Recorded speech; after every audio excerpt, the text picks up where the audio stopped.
Welcome to best student talent show. दोस्तों नमस्कार, मैं महेश कुमार, आप देख रहे हो best student talent show. Best student talent show के मेगा ऑडिशन के स्पीच कंपटीशन को लेकर आज हमारी टीम पहुंची है Apollo progressive convent school Palwal में। देखने वाला रहेगा कैसे रहने वाला है अपोलो प्रोग्रेसिव कॉन्वेंट स्कूल के बच्चों का स्पीच कंपटीशन। जिस भी बच्चे की स्पीच आपको अच्छी लगे उसके लिए वोट ज़रूर करें। केवल सब्सक्राइबर ही वोट कर सकते हैं, तो पहले हमारे चैनल को सब्सक्राइब करें, उसके बाद वोट करें। जिस बच्चे की जितनी ज़्यादा वोट होंगी उस बच्चे की अपनी क्लास में उतनी अच्छी रैंक होगी, और जिस बच्चे की जितनी अच्छी रैंक होगी उस बच्चे की अपनी क्लास में उतनी अच्छी पोजीशन होगी। आइए देखते हैं कैसा रहने वाला है अपोलो प्रोग्रेसिव कॉन्वेंट स्कूल के बच्चों का स्पीच कॉम्पिटिशन। सभी को मेरा प्रेम भरा नमस्कार। मेरा नाम विधि है, मैं 5वीं कक्षा की छात्रा हूँ। मैं आपके सामने भाषण प्रस्तुत करना चाहती हूँ। मेरा विषय है प्रदूषण। मानव ने जब प्राकृतिक माता की गोद में आंखें खोली तो उसने अपने चारों ओर उज्जवल प्रकाश, निर्मल जल और स्वच्छ वायु का वरदान पाया। वन प्रदेशों की मनोहर हरियाली में उसने जीवन के मधुरतम सपने देखे। उसका पेड़ पौधों से, फल फूलों से, चहकते पक्षियों से और संध्या बिला से नित्य का संबंध था। प्रकृति के आंगन में खेलते हुए उसने पाया पुष्ट, निरोग शरीर और उत्साह उल्लास से लबालब तनावहीन मनस। किंतु धीरे धीरे उसके मन में प्रकृति पर शासन करने की लालसा जागी। उसने प्रकृति को माँ के स्थान से हटाकर दासी के स्थान पर तक ले जाया। धन्यवाद।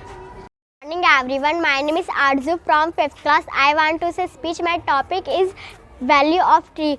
Trees are very important in our life. They give us oxygen. They provide us shade and protection. They provide us furniture from wood. We get fruit, vegetable and medicine etc. from trees. Trees make environment clean and beautiful. Safety save life. Thank you and have a nice day. Good morning to all of you. I am Sneha from 5th A class. Today I want to speak about water. Water is called life. It is very useful for us. It is a liquid substance. We need water for drinking and cooking, bathing, washing, etc. We get water from rain, rivers, wells, lakes, etc. Water is used for agriculture. Water covers 71% of the earth's surface. We cannot live without water. We should not waste water. We should always try to save water. Save water, save life. पानी बचाओ, जीवन बचाओ. Thank you and have a nice day. मेरा नाम रिया है, मैं 5वीं कक्षा की छात्र हूँ। मैं अपोलो प्रोग्रेसिव कॉन्वेंट स्कूल में पढ़ती हूँ। मैं आज आपके सामने अनुशासन के ऊपर कुछ बताना चाहती हूँ। अनुशासन का अर्थ है शासन। शासन से मानना या शासन को अनुसरण करना। जब हम शासन को मानते हैं तो हमारा जीवन व्यवस्थित हो जाता है। हमारे जीवन में एक तरह के नियंत्रण होकर काम करने में बहुत आनंद आता है, तब हर काम सरल से हो जाता है। यही कारण है कि विद्यालयों में अनुशासन बनाए रखने का प्रयास किया जाता है। सेनाओं को, पुलिस वालों का अनुशासन का बहुत प्रयास आता है। अनुशासन से भारत की उन्नति होती है। अतः अनुशासन का पालन करना, उसे बनाए रखना हम सभी का कृत्य कार्य है। धन्यवाद। आपका मेरा नाम वंशिका है, मैं 5वीं कक्षा की छात्रा हूँ। आज मैं आपके सामने वृक्षारोपण के ऊपर एक स्पीच प्रस्तुत करना चाहती हूँ। आज के दिन और युग में आर्थिक उन्नति ने पर्यावरण पर भारी असर डाला हुआ है।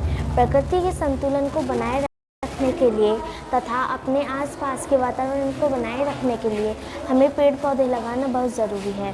पेड़ पौधे हमें छाया प्रदान करते हैं। फल फूल भी हमें पेड़ पौधों से मिलते हैं। पेड़ पौधे ऑक्सीजन प्राप्त करते हैं जिससे हम जीवित रहते हैं।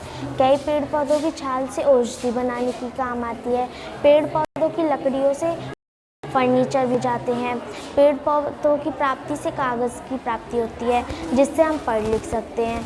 हमें पेड़ पौधों को काटना नहीं चाहिए। पेड़ पौधे हमारे वातावरण को बचाते हैं।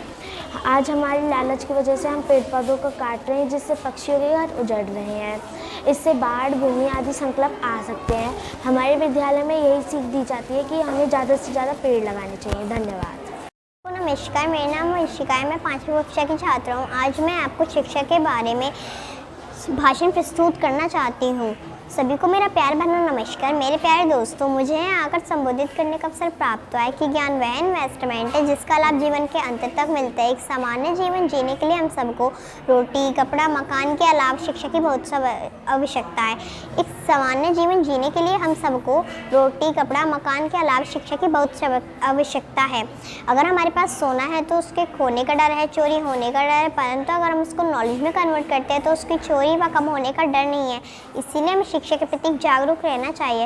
इतिहास गवाह है, एक राजा अपनी शिक्षा के बल पर वहीं तक पूजा जाता है जहाँ तक उसका साम्राज्य फैला होता है। वे केवल अपनी प्रजा का प्रिय होता है। अपने ज्ञान की कीर्ति फैलाने वाले स्वामी विवेकानंद, रविन्द्रनाथ टैगोर और भीमराव अम्बेडकर अपनी जन्मभूमि पर नहीं पूरे देश भर में पूजे जाते हैं और हमारे लिए प्रेरणा स्रोत बनते हैं। धन्यवाद। Value of trees.